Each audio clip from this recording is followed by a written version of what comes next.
ଆଜ୍ଞା ରାମକୃଷ୍ଣ ବାବୁ କାଲି ଯୋଉ ଘଟଣା ଘଟିଲା ବଳଭଦ୍ରଙ୍କର ଯେତେବେଳେ ପହଣ୍ଡି ଚାଲିଥିଲା ଯୋଉଭଳି ଘଟଣା ଘଟିଲା ଏଥିପାଇଁ ଆପଣ କାହାକୁ ଦାୟୀ କରୁଛନ୍ତି? ମୁଁ କାହାକୁ ଦାୟୀ କରୁନି। ହଁ ଘଟଣା ହଉଛି ଯେ ବାରମ୍ବାର ପ୍ରତ୍ୟେକ ମିଟିଂରେ ମୁଁ କହି ଆସିଛି ଯେ ସମ୍ପୃକ୍ତ ସେବାୟତ ମାନେ ଯୋଉମାନଙ୍କର ରେକର୍ଡ ବ୍ରାଇଟରେ ନାଁ ରହିଛି ସେମାନଙ୍କୁ ପହଣ୍ଡିରେ ଇନଭଲଭମେଣ୍ଟ କରନ୍ତୁ, କିନ୍ତୁ ଏଇଟା ବହୁତ ଥର କହିବା ପରେ ମଧ୍ୟ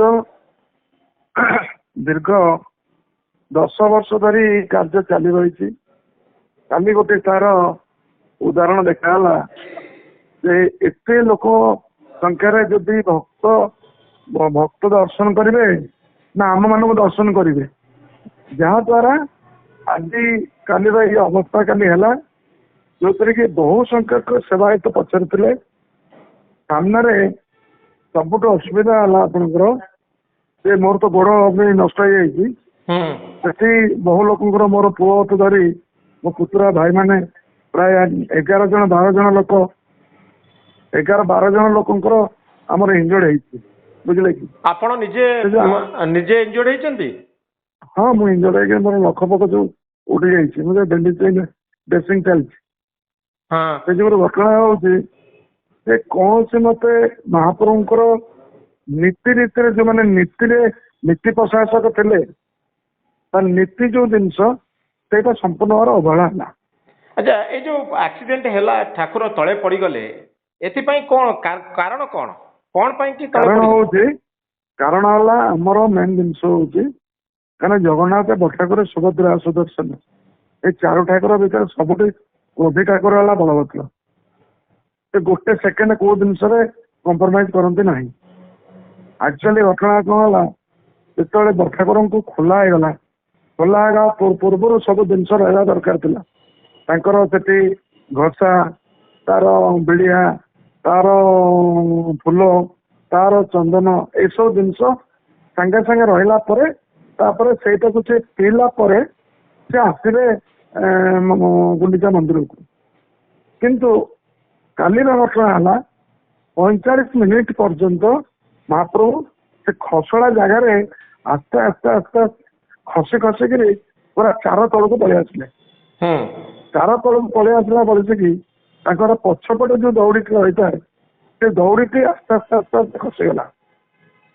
ନିୟନ୍ତ୍ରଣ କିଏ କରିଥାନ୍ତି?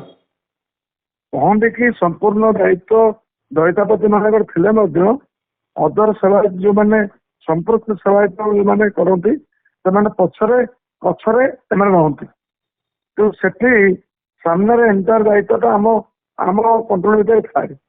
ଯେତେବେଳେ ପଛପଟରେ ଢିଲା ହେଇଗଲା ସେଠି ଠାକୁରଙ୍କୁ ରଖିବା ସମ୍ଭବପର ହେଲାନି, ଯାହାଦ୍ୱାରା ଆମର ଏତେ ପିଲାଙ୍କର ଆଜି ଏଇ ପ୍ରକାର ନଷ୍ଟ ହେଇଗଲା, ଗୋଡ ହାତ ସମସ୍ତେ ନଷ୍ଟ ହେଇଗଲା।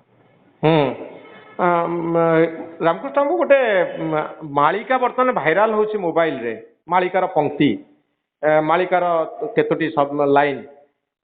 ସେ କହୁଛନ୍ତି ଅସାବଧାନତା ହେତୁ ଜଗନ୍ନାଥ ବଳଭଦ୍ର କିମ୍ବା ସୁଭଦ୍ରା ଯଦି ତଳେ ପଡ଼ିଯାଆନ୍ତି ତେବେ ରାଜାଙ୍କର ଏବଂ ରାଜ୍ୟର ମହା ଅନିଷ୍ଟ ହେବ, ଦୁର୍ଭିକ୍ଷ ପଡ଼ିବ, ମହାମାରୀ ବାରମ୍ବାର ହେବ। ଏଇଟାକୁ ଆପଣ ବିଶ୍ୱାସ କରନ୍ତି? ନାଇଁ ମାଳିକା କଣ କହିବ ଆଜ୍ଞା? ଆପଣ ଶୁଣନ୍ତୁ, ବଣଜଳ ଆପଣ ପୁରୁଣା ଲୋକ, ମୁଁ ଆପଣଙ୍କୁ କଣ କହିବି? ଆପଣ ମନ୍ଦିର ପ୍ରଶାସକ ଯେତେ ତାଙ୍କର ନୀତି ନିଘଣ୍ଟ କଲେ ବି ମୁଁ ପ୍ରତ୍ୟେକ ମିଟିଂରେ କହିଛି ତାଙ୍କୁ, ନୀତି ନିଘଣ୍ଟ ଜଗନ୍ନାଥ ଯେତେବେଳେ ଯୋଉ ଜାଗାରେ ଓହ୍ଲେଇବେ ତାଙ୍କ କାର୍ଯ୍ୟ ହବ, ତାପରେ ଆମେ ଲେଖିବେ। ତ ପୂର୍ବରୁ ଆପଣ ଦେଖିଲେ ଗୋଟେ ବେଳେ ତାଙ୍କର ଥିଲା ପହଣ୍ଡି କରିବା ପାଇଁ। ଆପଣଙ୍କର ସେଦିନ ମହାପ୍ରଭୁଙ୍କୁ ଗୋଟେ ବେଳେ ପହଣ୍ଡି ହବାର ଥିଲା, 11ଟାରେ ପହଣ୍ଡି କେମିତି ହେଲା? ନୀତି ନିଘଣ୍ଟ ନୁହଁ, ଯୋଉଟା ଜଗନ୍ନାଥ ଚାହିଁବେ ସେଇଟା ହିଁ ହବ, ଯୋଉଟା ଆମେ ଚାହିଁଲେ ହବ ନାହିଁ। ଠାକୁର କଣ ଚାହୁଁଥିଲେ ନିଜେ ପଡିଯିବା ପାଇଁ ରାମକୃଷ୍ଣ ବାବୁ? ନାଇଁ ପଢିବା ପାଇଁ ନୁହଁ। ମେନ୍ ଜିନିଷ ହଉଛି ଗୋଟିଏ ଠାକୁର ଥିଲା ପରମ ବ୍ରହ୍ମ। ସେ ପରମ ବ୍ରହ୍ମଙ୍କୁ ଯଦି ଆମେ ହସ୍ତାନ୍ତର କରିବା, ତାକୁ ଯଦି ଖେଳଗଡି କରିବା ତ ତାର ପରିଣାମ ଭୋଗିବ। ତ କିଏ ହତାଦର କଲେ? ଯୋଉମାନଙ୍କର କିଛି ଦାୟିତ୍ୱ ନଥିଲା ସେମାନେ ଆସିଲେ, ଜଷ୍ଟ ଗୋଟେ ପହଣ୍ଡି କରିବା ମେଣ୍ଟାଲିଟି ଆସିଲେ।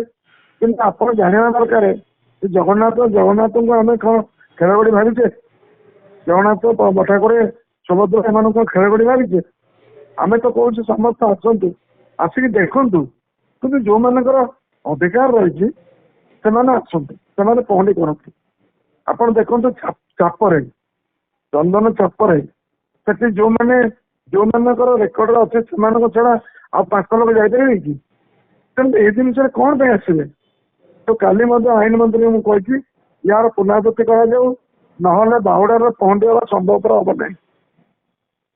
ଯଦି ପୁନରାବୃତ୍ତି କଣ ନ କଲେ ଆଉ ପହଣ୍ଡି କରିବା ସମ୍ଭବପର ହବନି?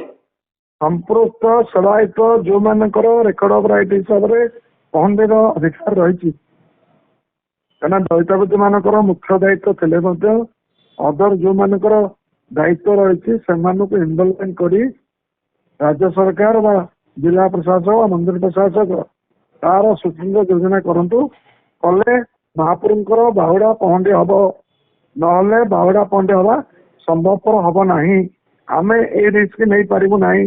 କାହିଁକିନା ଜଗନ୍ନାଥ ମହାପ୍ରଭୁ ଯଦି କାଲି ଭାଙ୍ଗିଯିବେ, ବଡ ଠାକୁର କାଲି ଯଦି ମହାପ୍ରଭୁ କାଲି ଆମର ଯୋଉ ପିଲାମାନେ ପଶିକିରି ପୁଣି ଉଠେଇକିରି ଠାକୁରଙ୍କୁ ନେଲେ, ଜୀବନକୁ ପାଣି ଚଢେଇକିରି ପୁଣି ଠାକୁରଙ୍କୁ ନେଇକିରି ଆଇଲୁ, 3 ଠାକୁରଙ୍କୁ ଆମେ ପୁଣି ତା ପରେ ନେଇକି ଆଇଲୁ ଆମର ସମସ୍ତ ପିଲାମାନେ, ସେଠି ତ କାହାର ଆବଶ୍ୟକ ହେଲାନି। ଠାକୁର ତ ଠିକ ଭାବରେ ଆସିଲେ।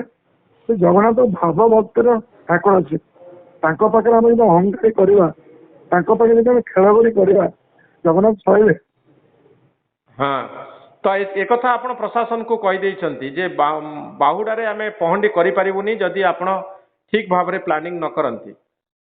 ଦେଖିବା, ମୁଁ ତ କାଲି କହିଛି, ଆଇନ ମନ୍ତ୍ରୀ କହିଛି, ଚିଫ୍ ଆସିଥିଲେ, ଚିଫ୍ କହିଛି, କଲେକ୍ଟରଙ୍କୁ କହିଛି, ଯୋଉମାନେ ଆସିଥିଲେ ସମସ୍ତେ କହିଛି, ଆପଣ ପ୍ରପରଲି ଜିନିଷ କରନ୍ତୁ।